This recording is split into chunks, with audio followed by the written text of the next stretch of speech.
I wish I had more. That's all we've got, so. Yeah, so far, they've enjoyed them anyway. It's wonderful. You have to go to see them. Yeah, we always do, never been nice and one year a day, not one year.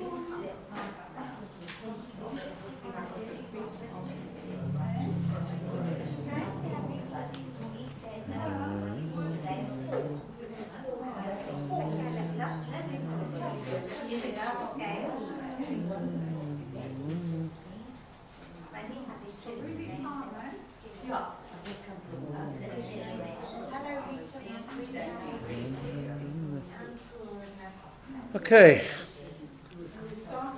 Yeah. Daisy, there's Daisy.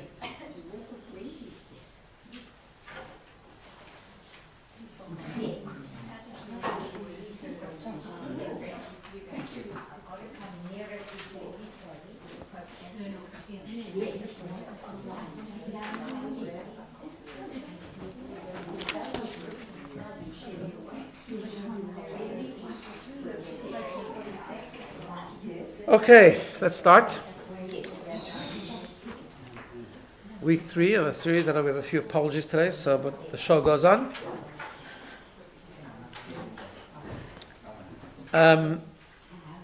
So just to review a little bit what we've done the last few weeks. Last week we've explained the two primary powers of emotion: the chesed on the right, the gvura on the left. We talked about chesed being compared to water, which has like an automatic flow. And it's so automatic that it's not even fiery. So we gave the idea of why it's cold, right? So all forms of revelation, giving, connection, making room for others, all that stuff is all sort of under the rubric of chesed, which can also be bad. We can connect to the wrong things and so on. But we just say that chesed is the first one of these 6 or 7 because the world is based on chesed, and everything we do has to have the foundation of chesed, right? And then we explained that it's got to come together with gevura. For chesed to work, it actually needs to come with gevura. We need to hold back. We need to create boundaries. Gevura sometimes gets a bad rap because it's associated with anger, with aggression, with rejection, and so on. But if the foundation is chesed, if the foundation is connection, then gevura becomes a good thing. And in fact, as we explained last week, and we gave numerous examples, that sometimes gevura has to come first. The goal is always chesed, but the gevura has to come first. Like in education, when the left is first and then the right, even though the right is stronger. When we teaching, sometimes you have to hold back information before you can give what's appropriate, and so on. So the summary of all that is that the foundation of everything is chesed, the giving, but we need gevura to make chesed work. We also talked about gevura meaning the idea of strength. Sometimes when we channel the chesed correctly, it brings even stronger blessing, like rain, for example, is called gevura. Also, we talked about gevura in relationships being the work that's done to be loyal, to be trusting, to be, that's sort of the strength. So the strength of a relationship actually doesn't come from chesed necessarily, it actually could come from gevura. Okay. So that's what we talked about last week. So let's start the discussion today. Before I do that, I just wanted to mention, as we do every year, some of you I know have already participated, but we're doing our annual raffle, which is an important fundraiser. So if you can, please buy one or as many tickets as you can. You can talk in the office or do it online, and so on. Now, just before we start today's discussion, I just wanted to mention an interesting thing. We talked about at the very beginning of the series that working in our emotional structure is very difficult because emotions are us, right? And changing our personality is very difficult. It's easier to think something different or even to behave in a certain way, but to change how we feel is a difficult thing. Change and growth is in general quite difficult, and this is the period of the year where we focus on the growth of the emotions because it's the Omer, as I explained, the 7 weeks, and each week relates to a different one. But I wanted to mention that because we should never despair. Even if it doesn't work sometimes, we need to keep trying. And that's a lesson that we learned from yesterday. Yesterday in the Jewish calendar was something called Pesach Sheni, second Pesach. No cleaning or Seder or anything, just it's called Pesach Sheni. What's the background? The background of Pesach Sheni is that in ancient times when there was a Mishkan or a tabernacle or a temple, there was a mitzvah on the day before Pesach, the real Pesach, to bring a sacrifice called the Paschal Lamb, which parts of the animal were offered up on the altar, but most of it was eaten, barbecued, and eaten at the Seder. It was a very important and special mitzvah. They did this already in Egypt before they left, but then the first one that was supposed to be done was when the Jews were in the desert, and they built this Mishkan with the altar, and they were about to, it was the first Pesach, a year later after they left Egypt, and they were going to bring the Paschal Lamb. And then what happened was, there were certain people that couldn't do it, because they were the people who had been carrying Joseph's bones. They took Yosef HaTzadik, Jacob's son, they took him out of Egypt because he wanted to be buried in Israel. So while the Jews were in Egypt, he was interned in Egypt, but when they left, they took his coffin with them, and the people who had done that were actually impure, because if you come into contact with a dead body, you contract an impurity, right? And therefore, the halacha the law is that if you're impure, you can't bring the Paschal Lamb. And they approached Moshe Rabbeinu, they approached Moses, and they said, it's not fair, we don't want to lose out on this mitzvah, like why should we lose out? We want to also be part of this mitzvah of the Paschal Lamb, and therefore we want to be part of the process. So Moshe Rabbeinu put in a local call to God, and he was able to do that, right? And the message came back with the following, that they're correct, it was a good aspiration, and therefore there's going to be a special new mitzvah, and the mitzvah is called the mitzvah of Pesach Sheni. That in the times, even when the Jews went into Israel and they had a temple, if anyone would be impure and not able to participate in the Paschal Lamb, or they would be far away and they didn't make it on time, or whatever the case is, there's a second chance. The second chance is a month later on the 14th of Iyar, which was yesterday, just like the 14th of Nisan, which is Erev Pesach, that they would have a chance to bring the Paschal Lamb again because they didn't do it the first time, and eat it with matzah to make up for what they missed. Okay. So, but we don't have a temple today, so it doesn't have that practical relevance, but there's an internal lesson with Pesach Sheni. Some people marked Pesach Sheni yesterday, by the way, by eating some more matzah. Those who feel they didn't have enough on Pesach, right? But there's an eternal lesson that's learned from Pesach Sheni, that is that it's never too late. We can always make up. There's always a second chance. There's always a way to come back. So I say that in context of, because it's interesting that the Pesach Sheni is always in the period of the Omer, because a time that we focus on refining our emotions and growing and regulating them and so on, and it's a difficult job, and sometimes we give up because it doesn't always work. The lesson of Pesach Sheni is never to give up, always to come back, always to try again. Okay, that's the first point. The second thing, before we get to today's emotion, is the following, because we're going to talk about Tiferet today, which we'll see. Part of Tiferet is the ability to combine Chesed and Gevurah, right? But before we combine it, we talk about them separately, even though each one on their own ultimately doesn't always work, right?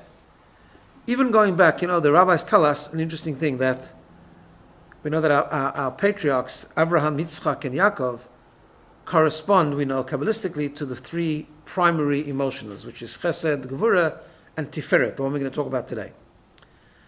But it says that with Abraham, he was very much Chesed. Chesed on its own doesn't always land up well, and that's why he ended up not only having his son Yitzchak, but he also ended up having Ishmael. So in other words, it kind of went off track a little bit, because it was only Chesed. The same thing happened with Yitzchak. Yitzchak was Gevurah. And as a result, he had Esav, right? It was Yaakov, who was Tiferet, who actually, all these 12 or 13 children, actually had a daughter as well, all these children were righteous, right? His family was complete. Nothing went off track. It was a perfect combination. So, that's true, but we still talk about Abraham and Yitzchak. Why? Because there's a principle in Judaism that goes like this. Before we can put things together, we can't blur the lines. We need to know, even when we bring Chesed and Gevurah together, we need to know what is Chesed and what is Gevurah. And even when we bring them together, we need to know what we're doing, which is a Chesed thing, what we're doing is a Gevurah thing, because then we can identify it properly, we can know where to apply the chesed, where to apply the gevura. We need to be able to recognize them independently, even though they're working together. And that's why before we talk about tiferet, we talk about chesed first and then gevura, so we understand what they are, and then we can work with them together, right? Just to complete this idea, Kabbalistically, that's one of the ideas, even though there's really no real reason for it, but of an aspect of kashrut. One of the ideas behind kashrut is we don't mix meat and milk together, right? Especially if you cook them together, right? And things like that. And we know that kashrut actually belongs to the category of mitzvot that we don't necessarily have a good explanation for, and it's not health. I promise you that, because schmaltz herring is not particularly healthy, even if it's got the best hechsher, right? So there's room within kashrut to live unhealthy or to live healthy, but so health is not the explanation for kashrut. It's one of these mitzvahs that we do because God said so, and that's okay. We have mitzvot like that. Having said that, there are numerous different Kabbalistic concepts behind even the irrational mitzvot, right? And with basar b'chalav, with meat and milk, one of them is, because we know that Kabbalistically, as we said last week, everything in the world represents one of these 7 emotions, or a combination of them, whatever. But milk is chesed, and meat is gevura. Because milk is very pure, it's like a baby, like it's very sort of white. Chesed is fiery, it's gevura. Meat, is fiery, it's red meat, it's red, and it represents gevura. When you mix meat and milk together, the meat and the milk become indistinguishable sometimes, especially if you cook them together, right? The tastes merge and mix with each other, and chesed and gevura mixing in that way is not a good idea, right? Because things must work independently and work together but independently. Same thing we have in the Torah, this mitzvah that we're not supposed to wear. It's called shatnez. We're not supposed to wear wool and linen together. Also got to do with chesed and gevura mixing in a way that is not good, right? But there are some times when mixtures are okay. So I'll give you an example, right? Where we take, on Sukkot, we have the lulav and etrog, and we put them all together. Those are different things that we mix together. Each one represents something different. That's because when you come together, we learn that there's 2 criteria for good mixing, right? For good mixtures. What's the 2 criteria? First of all, that even after the mixture, it has to be distinguishable what is what. In other words, the individuality of each concept must never be lost. And second, it's got to come together for a higher purpose. When you come together for a higher purpose, then the higher purpose unites all those things that work together. So we see that, for example, the lulav and etrog, right? We have different types of species which you put together. They are different, they work different, they symbolize different things, yet they come together in unity. And what's unity? Unity means when there's different things which retain their difference but yet come together. That's what unity is. And come together for a higher purpose, right? I just mentioned that because that's the idea of chesed and gevura. So that's why we talk about chesed first and tiferet first and gevura first, so we understand what they are. We have Avraham, we have Yitzchak, even though there's problems with that to do them only individually, but we need to understand them so when they come together, they're distinguishable, they're working together, but they still retain and maintain the individual identity. Yeah, is that clear? Yeah? Okay, good. Okay. So now we come to the third one, which is tiferet. And tiferet in the triangle, in the first triangle, you've got chesed on the right, gevura on the left. Tiferet is in the middle. So it's like a triangle, right? You can see on the back of your handout.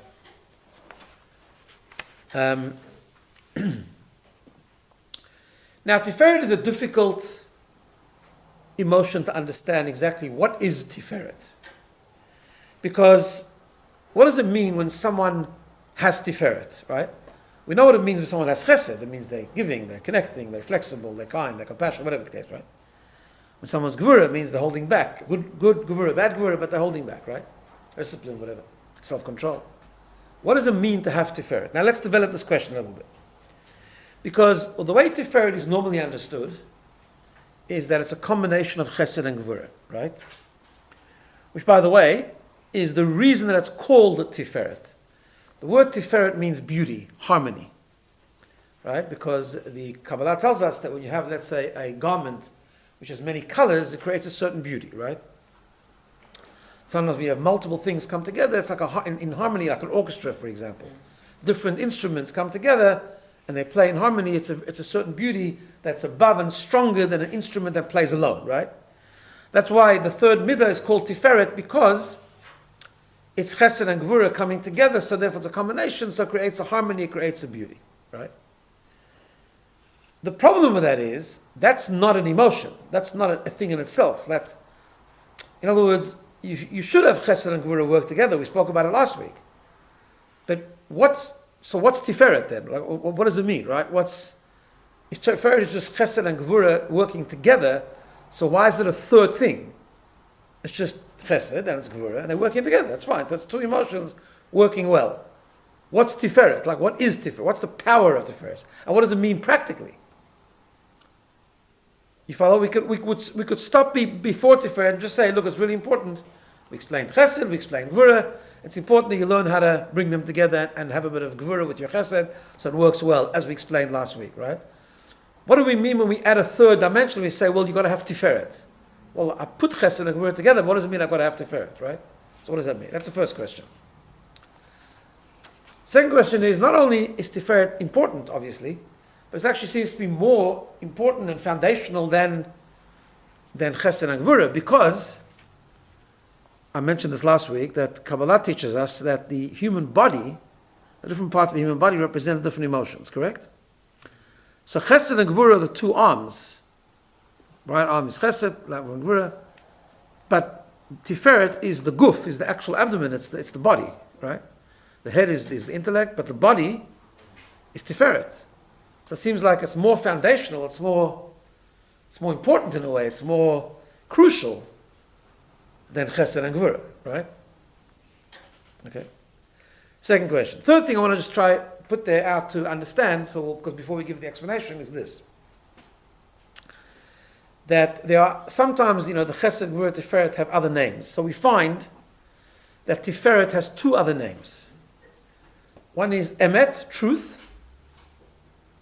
Right? Truth. And we need to understand what it means. And Rachamim, which means to have mercy, to have compassion. So it seems like compassion actually is not so much a Chesed thing, it's actually more of a Tiferet thing. And we need to understand why that is. Okay, so three questions. What is Tiferet? If it's just Chesed and Gvura working together, why is it a third thing? What's unique about Tiferet? Second thing is, why is it even more crucial and critical than Chesed and Gvura? It's the body, not just the arms. What's its combination? What's its greatness, in other words? And thirdly, why is it also called truth and compassion? Or compassion and truth. Rachamim and Chesed. Okay, we're good with the questions? Yeah? Okay. So let me take a little bit of a journey. So it works like this. In the very first 2 weeks ago, we explained something. When we talk about the emotions of a person, as opposed to the intellect of a person, emotions are, by default, when they're expressed, there's on the over there. There's a okay. There's a box of pens there, I think. Oh, okay. When we Sorry, it's getting a bit complicated. yeah, that's okay. No, that's fine. That's fine. No, I fully understand. I hope the box is not empty, actually. No, pen's in there. Oh, here. Oh, there we go. Okay. Good.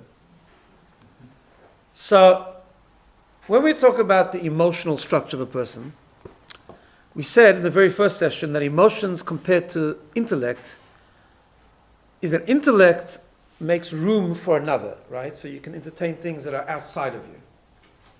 Whereas emotions, midot as we call them, are very much you. And therefore the egocentricity of a person is very, very expressed in emotions, right? Like if you see someone getting emotional, even good emotions, they're expressing themselves, right? Emotions are very much the personality of the person. Now, the problem with the intellect is it's very nice. Intellect has a certain humility to it if one is open to ideas, but that's just in the world of intellect. It doesn't affect the person themselves. Obviously, the idea is to bring humility into our personality, right? Which is why we have to refine and work with our emotions to create that humility. But the emotional structure by default is very much an expression of self. And not just an expression of self, but a very strong expression of self, because emotions are very strong, right? Emotions are very crucial, by the way. Emotions are a very, very important part of the person.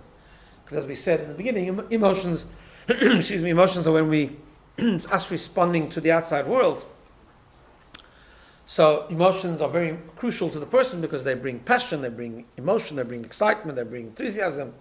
The building blocks of relationships. You can't have relationships without emotion, right? Relationships that are just in the head are very, very flat and very bad relationships, right? You know what I'm saying? Like, no one marries someone because on paper it sounds good. It's got to feel good, right? You got to have passion, you got to have love, you got to have respect, and so on. So they're very important. But at the end of the day, emotions are an expression of self, which becomes a problem, because if we have a certain emotional personality, an emotional disposition, because it's a very, very strong sense of self, right? The question then becomes, how do we integrate the different opposite emotions? It almost seems like it's impossible, because they are very different. Each emotion is completely different. Chesed and Gevura are completely different. We know they have to come together, but they're completely different. In fact, even the things that they're compared to, Chesed is compared to water, Mayim, and Gevura to Eish, to fire, right? Well, in the physical world, they don't mix. Clearly. They're at odds with each other. And water and fire evolve from the spiritual emotions of Chesed and Gevura, which is where our Chesed and Gevura comes from as well. So how do they mix? How does it come together, right? It seems like almost impossible for them to actually effectively and successfully work together. Which is why we see often with people that it doesn't work together, right? You see people who are very chesed find it very difficult to have gevura, to set boundaries. You find people who are very gevura, they find it very difficult to be chesed, if they're pure gevura, right? Because it's two opposite things that are very difficult to come together, particularly to work together within the same experience. In other words, even if we say that, okay, you know what, they could be both used. So let's say we said, okay, I'm a chesed person, but I can use gevura. But then when I use gevura, it's going to be only gevura. You find that. You find that's more common to do that. Children do that a lot, right? But to work together and to come together and to coexist in the same experience, that's very difficult. So what is Tiferet? Tiferet is not just them coming together. Tiferet is the mechanism which allows them to come together. Right? And we'll explain what the mechanism is in a second. Tiferet is a very deep power, it's a very deep tool that we have, which is part of our emotional structure. In Kabbalah we learn that Tiferet is in the middle because it goes way up. In other words, it has a higher source than Chesed and Gevura. It's a very deep tool. And what is that tool? It's a tool that we use to bring opposites together. Now, how does that work? So sorry, before we say how it works, just so to go back to the way I asked the question, right? So, Tiferet is not the combination of Chesed and Gevura. Chesed and Gevura have to combine. Tiferet is what is the tool that makes it possible for Chesed and Gevura to come together. That's what Tiferet is. Now, what is that tool? So we have to understand how the soul works. Okay? I'm sharing with you some deep Kabbalah today. We have to understand how the soul works. So there's what we call the etzem of the soul, the essence of the soul, right? And then there's the manifestations of the soul. You follow? So I'll give you an example. If you look at a tree, right? How do you define a tree? Something that has leaves? No. Because lots of things can have leaves, right? Something that has fruits? Is that all what a tree is? No, a tree it can be wood, it can be used for firewood, I don't know, right? Branches, no, you can have, branches can fall off a tree and it's still a tree, right? In other words, what I'm saying is that there's the tree, and then there's the things that come from the tree, that the tree manifests itself in these different things. So when you say, what's a tree? A tree is a tree, whatever that is, but a tree grows branches, a tree bears fruit, a tree has leaves, right? Roots, has all these things. Yeah, kind of the roots are here. Same thing with the neshama. So we talk about that with this 10 powers of the soul, right? But the 10 powers of the soul are not the soul. They're branches of the soul. You follow? You'll see where I'm going in a few moments. Okay, now, these branches of the soul, which is chesed, gevurah, when they manifest themselves, they are just like a tree. When the tree grows and produces branches and fruit and leaves, all these different things that it produces are very different from each other, right? The bark of a tree is completely different than the apple of the tree. Very different from the leaves, different from the flowers that blossom. They're all very different. They come from the same source, but as they grow out and as they manifest themselves, they are completely different. Just like with us. The way our different branches of our tree grow out to be different, they are completely different. Chesed is chesed and gevurah is gevurah. They're very, very different. However, what is true is they're only very different when they manifest themselves as an independent thing, right? Then they're very egocentric, and then they're very independent, they're very individual, which is fine. But however, in their source, they're not different at all. And let me give you an example. So let's go back to the tree, right? Everything that the tree produces has to be in the DNA of the seed, correct? It won't produce anything that's not in the seed. Same thing with the person, right? So in other words, the branches, the fruit, the leaves, the bark, are all in the same seed, right? In some scientific molecule, DNA structure, correct? When they're in the seed, are they distinguishable? Could you say, there's the branch, there's the thing? No. It's all one seed. It's all one thing. Follow? It's when they become an independent thing that they're completely different and individual from the other parts.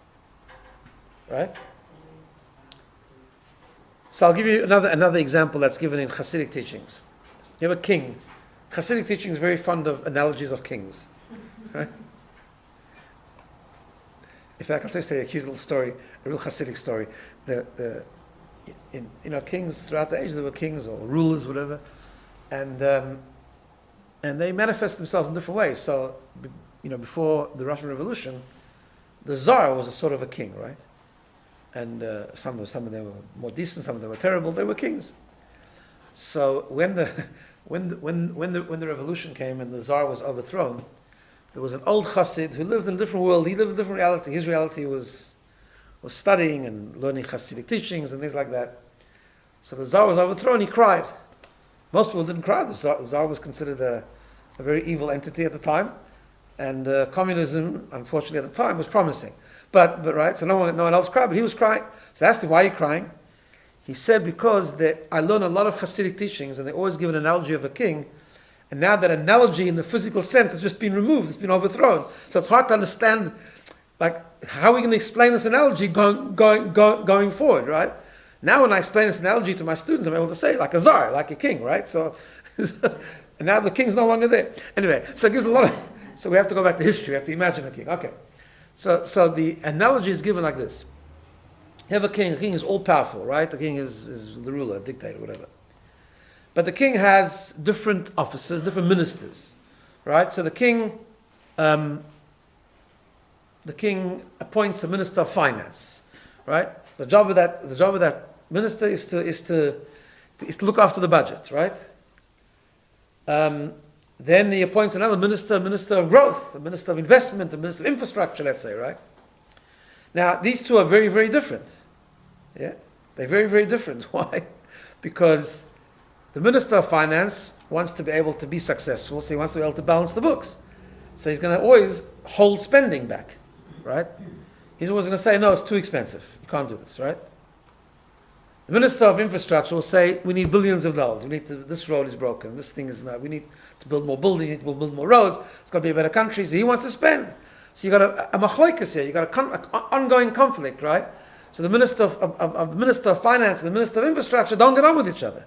They fight with each other until they're both called into the throne room. And suddenly they forget about the individualism, right? What are they? Then they remind themselves who they both work for. They remind themselves that they're both working for the same purpose. So they've got to do what the king wants them to do. It's not about what they want to do in their little individual world. They've got to do what's good for the greater intention of the king, right? So this analogy is brought to Hasidic teachings to describe two angels. We have we learn about the two great angels, Michael and Gabriel. And Michael is the angel of kindness, of chesed, and water, and Gabriel is the angel of gvura, of fire, right? And you know, when Kaddish is recited, I'm sure you know this because it's a famous song, right? And now you'll understand what it means. You know, at the end of Kaddish we say, Oseh Shalom Bimramav. You know what that means? Oseh Shalom Bimramav, right? What is it? Yes. Exactly. So Oseh Shalom Bimramav is he who makes peace in heaven, right? Hu Yaseh Shalom Aleinu, should grant us peace down here, right? Kol Yisrael, for the whole Jewish nation, right? So we turn to God and we say, you who makes peace in the heavens, you should make peace down here too. So what do you mean he makes peace in the heavens? Who's fighting in the heavens? Right? What politics is there in Shamayim, right? The answer is that God has ministers. It's got the minister of fire, it's got the minister of water, it's got Michael, Gabriel, and then on and on. But Oseh Shalom Rav, God makes peace. How does he make peace? Because when they both come before God, so to speak, when they realize who they represent, then they've got to work together because they're working for the same cause, right? It's not about them, it's about something higher. So this is an analogy, this is all leading up to understand what Tiferet is. Tiferet means the ability to go very deep into our soul and to come to a place of lack of ego, where all the emotions are not individuals competing forces, but they're all part of the same soul and all there to serve and to express the same neshama. Right? We'll understand practically what this means in a minute, but I'm sharing with you the philosophical idea. If I'm a chesed person and I'm working on chesed and I find it very difficult to integrate with gevura, it's because I haven't gone deep. I'm working on the branches of the tree, and the branch is forgetting where it comes from, and it's forgetting why it's there. The branch is saying, my job is to be a branch, my job is to be a tree, my job is to be a leaves, my job is to be a trunk, right? And at that level, the individualism and the individualism has generated into an egocentricity, which is very strong, and it's impossible to combine it with something else. And at that level, chesed does not combine with gevura. Gevura does not combine with chesed, especially in the same experience. Unless the person connects to the power of Tiferet. And the power of Tiferet is to go deeper and to go to where chesed and gevura come from, where they're actually all one. They're in the sea, they're all one. Where there's no ego. Where it's not about the chesed, it's not about the gevura, it's about the soul. Or it's about something higher than the soul. It's about what the soul is connected to, i.e. God. Right? Now, of course, you still, as I said before, you still got to work with the individuality of chesed, the individuality of gevura. That is true. It's not about disintegrating the tree. It's about connecting to the root of the tree, to the origin of the tree. Because the way God designed us is that we need chesed to work as chesed, and we need gevura to work as gevura, as we said before. They're not supposed to mix, they're not supposed to blur. They have to work, but they have to work together and integrate with each other, but still be chesed, still be gevura, right? And know what I'm doing is chesed, which part of what I'm doing is chesed, which part I'm doing is gevura, but to bring it together. The only way that can happen is to go to something much deeper, which is the concept of Tiferet. Tiferet is that ability to strip the emotions of their egocentricity by going deeper into the root and origin of where Chesed and Gevurah come from. Does that make sense? Yeah? Okay.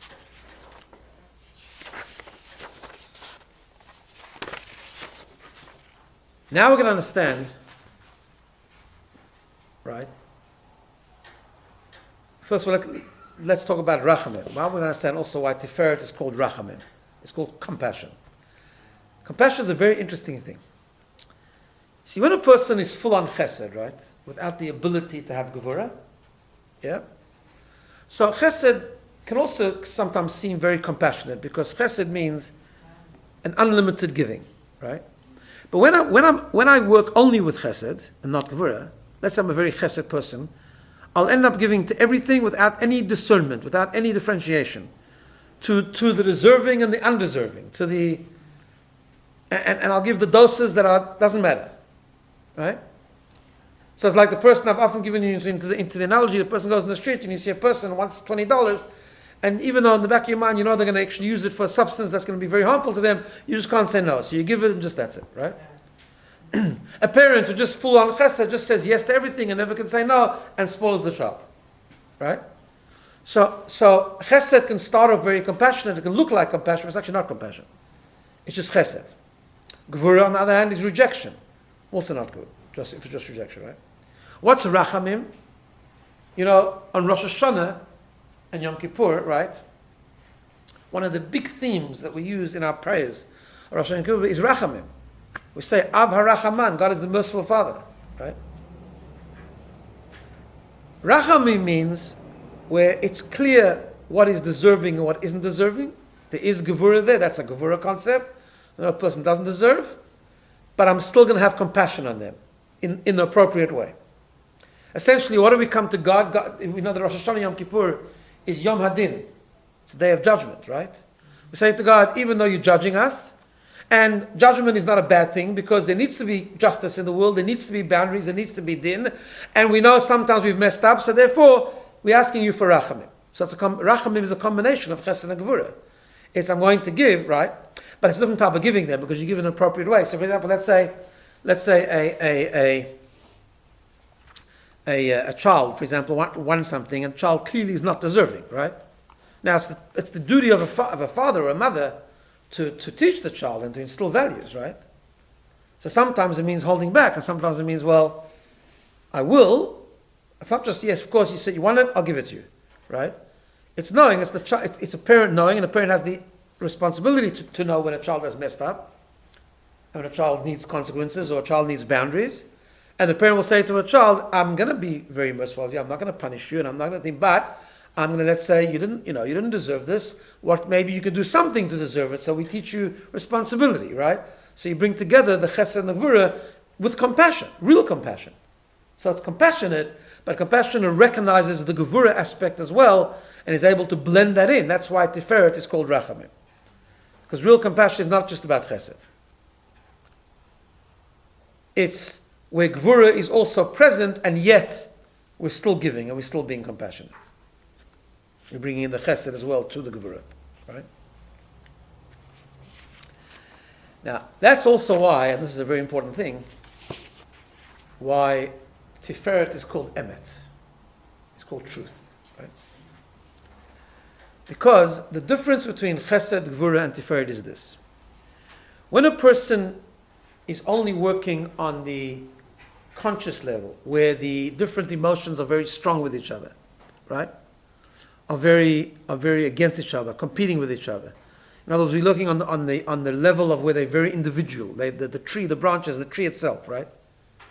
And therefore, that's a place where the ego lives, and everyone is competing to express their individuality. And therefore, if a person is a chesed person, it's only chesed. If a person is a gevurah person, only gevurah, right? Essentially, what's happening? They haven't yet gone deep enough to be able to combine them to understand where it comes from, so they can coexist. So what happens is, when a person is only expressing chesed, they're expressing themselves. So if I respond to someone only with chesed, even if it's good chesed, essentially I'm not necessarily going beyond myself. I'm expressing myself. If someone says something to me that I don't like and I get angry, inappropriately, I don't temper the anger and I don't sort of work out how to have the conversation by creating boundaries and doing it in a compassionate way, in a respectful way, and so on. I'm just expressing me. I'm broadcasting me. That's what normal, strong emotions, without working on them, untamed emotions, unrefined emotions, is just an expression of me, who I am. That's what I'm going to express. Right? When I connect to Tiferet, when I use the tool of Tiferet, which means I go deeper, I go to the root of the emotions, the place where the ego is not in the way, the level where Chesed and Gvura are blended with each other, right? When I go to that level, I'm not looking for self. What am I looking for? I'm looking for what's right, right? I'm looking for what's effective. I'm looking for the truth. And that's Tiferet. That's what Tiferet is called, truth. So let's understand. So let's go back, because it's just simple to use this for parenting is a great example of this, right? A child walks into the room and does something completely wrong. Parent screams. The Gvura parent explodes.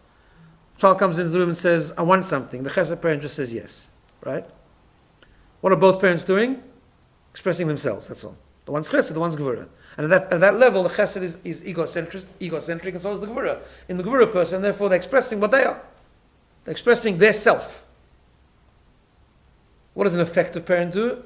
Goes to Tiferet. Right? Which is why, by the way, parenting is so hard. And becoming harder. Because it takes a lot of self-development for the most part, especially nowadays. Right? Because the Gvura parent, if they go deeper to where they're not walking about self, but actually looking for what is right, what is true, what is effective, what is needed, I want to kill the kid, but it's not effective. That's just me. What is effective is to be assertive and say that is wrong. Let's sit down, let's talk about it, or create assertive boundaries, whatever's needed. But whatever's going to be needed is going to be a combination of Chesed and Gevurah for the most part. Right? And even though I had a rough morning with my daughter, my son, that night I'm still going to be able to smile. I'm still going to be able to show love, because love is so important, because I can only put boundaries if there's also love, and so on and so forth. Well, how am I going to be able to do that? Sometimes you parents wake up in the morning and the teenager who was completely obnoxious the night before, walks down the stairs as if nothing happens. Hi, Mom, hi, Dad. What do you mean, hi, Mom, hi, Dad? You were such an animal last night. I don't want to talk to you, right? And the answer is no, because you've got to bounce back. Why? Because it's not about you. It's about what's going to be effective with the child, right?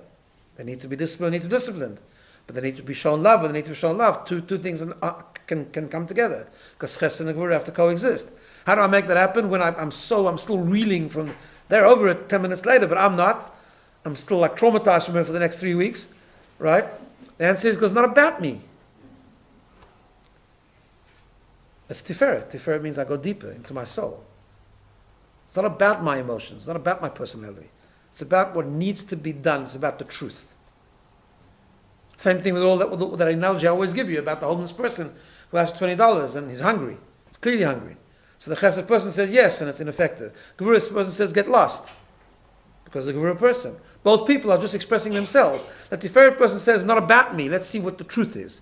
Truth is, I need a combination of Chesed and Gevurah here. I'm not going to give you the $20, but come, I'll take you over the road to the delicatessen, and I'll buy you a sandwich.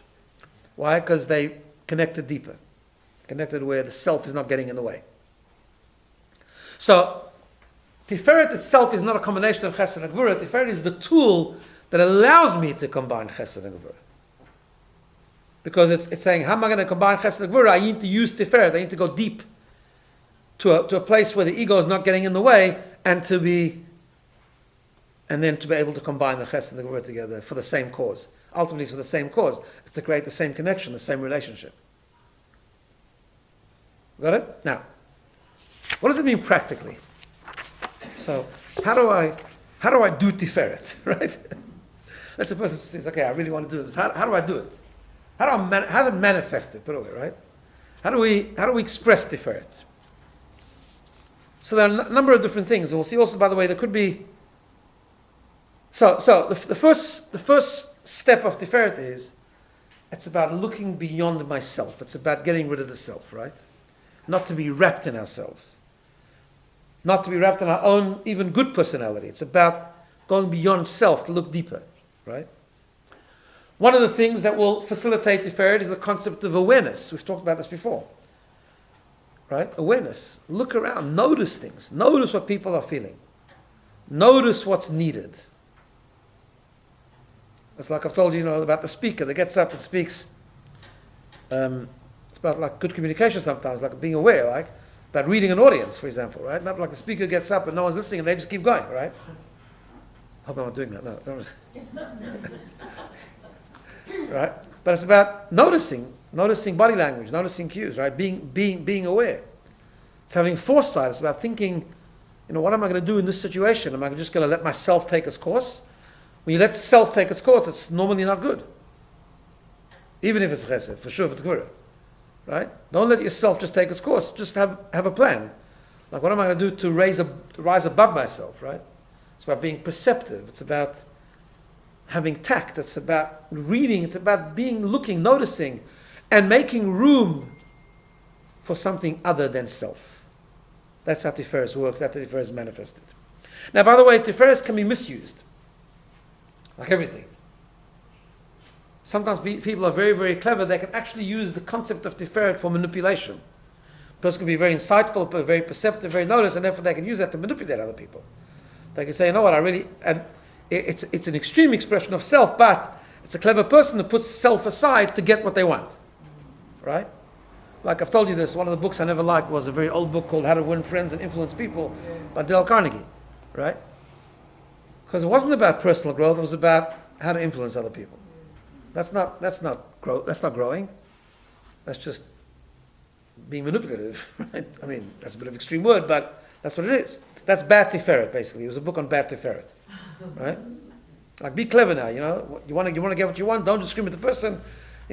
Speak like this, so you'll get what you want. But it's not about you. It's about emet. That's the thing. It's about truth. So that can be bad Tiferet as well. But otherwise, good Tiferet, and sometimes Tiferet people can be very charming, very charismatic, right? So charisma, charm, all these things go with Tiferet, but then it's not always good. Sometimes it's actually manipulative, but that's bad Tiferet. So obviously, when we talk about Tiferet, it's got to be real Tiferet, where we actually look beyond self, right? And it's noticing. You see, I'll tell you a couple of stories where you see this with great people. In a few weeks is the 3rd of Tammuz, which is this year, it's the 30th Yartzeit of the Lubavitcher Rebbe, who had an amazing Tiferet. Now, it's interesting because he had, why I say this, because often it's misunderstood, I think, because like sometimes people always talk about his extreme chesed, which was true. He had extreme chesed. His love for his fellow man, his fellow Jew, the idea of giving, the accepting, non-judgmentalism, all that stuff was very true. But actually he also had extreme gvura, which people don't talk about or don't notice sometimes. Right? He was very uncompromising when it came to Jewish law. We came to Israel, he had this very strong view about not giving back an inch of the land of Israel. It was quite right when it came to that, right? And he would scream about it sometimes. And he was very strict on his own personal followers and Hasidim about things they are allowed to do and not allowed to do. There was a lot of gvura there. And because Judaism contains gvura, halakha is all about gvura, right? At the end of the day, discipline. Right? But yet, he didn't have chesed or gvura, he had really tiferet. It was like a perfect combination of the both. And it came out a lot. I'll tell you one story which sticks in my mind. It's a very interesting story. You have to appreciate the story because to appreciate the gvura of the story as well, right? Because the Rebbe when it came to Jewish law, he was actually very uncompromising. And it's an amazing, it's a funny detail, but it's an amazing story because it brings out such an amazing skill, really. So there was a thing that at the end of every festival, the Rebbe would have a farbrengen, means you have a big gathering. And he would wash on Challah at the beginning, and they would talk, like the end of the festival, right? The end of Rosh Hashanah, and Simchat Torah, sure. And then at the end of it all, they would sing Nigunim, L'chaim, all things. They would bench, they would say Birkat HaMazon, and then daven, say the evening prayers, and then the Rebbe would make Havdalah, which is what you make over a cup of wine, and you just pray. And then the Rebbe would give what's called Koshel Bracha. He would give every chassid that would pass by, he would give him a little bit of wine. What they used to do is he would stand there for hours, giving everyone a little bit of wine, and they kept on refilling his kiddush cup. There was a person that was his job. And what was everyone doing while this was happening? They were singing the good. It was a very beautiful time, actually. The Rebbe kept on pouring, and everyone was singing songs and the good and sometimes the Rebbe, with his other hand, would sort of say, sing stronger, and it would be a very beautiful experience. Part of that experience was a chazan who used to come at that time, not from, it wasn't a Chabad guy, he was a Russian guy. He used to come after Yontif was out already. He would come, and he would go in line and get his little chaim from the Rebbe, and then he would stand to his side and he would sing Russian Hasidic tunes, right? And the Rebbe would be very happy. Often the Rebbe would, encourage the singing, be very strong, but all the time while still pouring, right?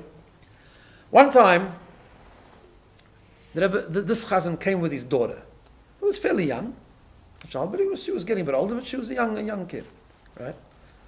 And okay, it was no good. Came his daughter. The Rebbe gave both of them a little bit of wine and chaim.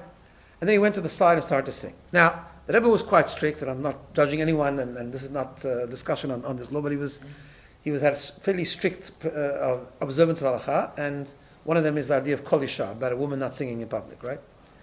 So this little girl didn't know that, so she started to sing. And the Rebbe noticed that she's singing. So the Rebbe asked his secretary just to go over and ask her to clap, instead of singing, in other words, right? Okay. So the secretary was a bit too enthusiastic, I think, and because his job was to do what the Rebbe wanted, so he ran over. Probably could have done it a bit softer, but he ran over and asked the girl if she doesn't mind clapping instead of singing. So she started to do that, and the Rebbe looked up and saw her, and I think the Rebbe noticed that maybe she was a little bit taken aback, right? So the Rebbe stopped the whole thing, put down his kiddush cup, looked straight at that girl, and started to clap with her, right? And she felt like $1 million. I mean, for the Rebbe to stop what he's doing, look at this girl, give her only focus on her and give her attention, and just clap with her. And I always think of that story as an unbelievable Tiferet story, right? Where the Gevurah remains Gevurah, and the Chesed remains Chesed, and you bring them together. And truth is, this was always what he would do. The Rebbe was, as I've said to you many times, he was a very demanding person. I don't think ever someone went by the dollars or an audience with him, and he wouldn't tell him to do something, right? No one ever came out of the Rebbe's room without a job to do.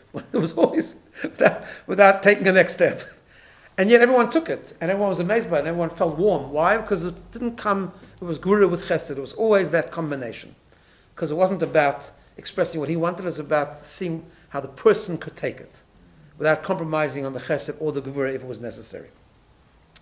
I'll tell you a story of a different rabbi, a very famous rabbi called Rabbi Chaim of Brisk. I think I've told you the story before. The Brisker Rav, right? Chaim of Brisk was a very kind man, but he was a big rabbi and a very strict rabbi, very, very ultra. And one time he was sitting in his office before Pesach, and a Jew came to ask a halachic question. And the students were around, they were observing what was going on. And the halachic question is it permissible to use milk for the 4 cups on Pesach night? So Chaim Brisker didn't answer the question. He took out 50 ruble and gave it to the person and said, go have a good yontif. So the student said, what was that all about? He said, first of all, didn't you notice what's going on? Now, so there's a Gevurah and Chesed thing here. Why? Halakha is a Gevurah thing. Like when you say you can't do something, that's a Gevurah thing, right? And the truth is, it's very dicey if you can use milk for it. There might be, according to some opinion, but the truth is the answer is no. You can't really, right? But it wasn't just about saying what halakha was, because he was a rabbi that noticed. He said to his students, what do you think?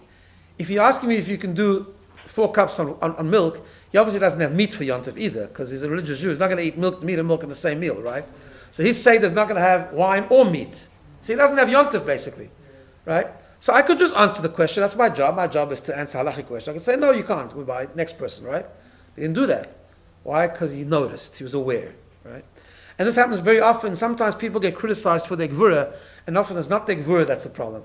Gevurah has a place, right? This happens with leaders. Sometimes they're strict or whatever the case. People get criticized for their policies. Why can't you compromise? Why can't you do this? Why can't you do that? You know something? A lot of the times, it's nothing to do with the lack of compromise. Because there are certain things in Jewish law that we can't compromise on. It's got to do with the tiferet, the lack of tiferet, not the lack of... It's not the too much Gevurah, it's the lack of tiferet. That's what's going on. It's about how you deliver that message. It's how you compensate. You can't do this, but let me help you. Maybe you could do that, right? That kind of thing. So that's the power of Tiferet. It's being aware. It's about noticing the other. Like Reb Chaim Brisky said, there's no, you're asking about milk, you obviously don't have meat. So forget about, I'm not going to tell you yes you can say, because the answer is not yes. That's an uncompromising thing. The answer is no, you can't use milk. But I can see there's a deeper problem here. I don't want you to go away upset. I'm not going to compromise. It's halacha's halacha. But I'm going to give you wine. I'm going to give you meat. I'm going to give you everything so you have a proper seder. And then it's no problem. I didn't say something wrong. I didn't compromise on the Gevurah. But at the same time, I gave tremendous chesed. Why? Because he went down to the Tiferet. And he noticed what was going on. So that's the power of Tiferet. Next week we go to the second triangle, which is called a supported triangle. We'll deal with what's called Netzach next week, please God. Have a wonderful week.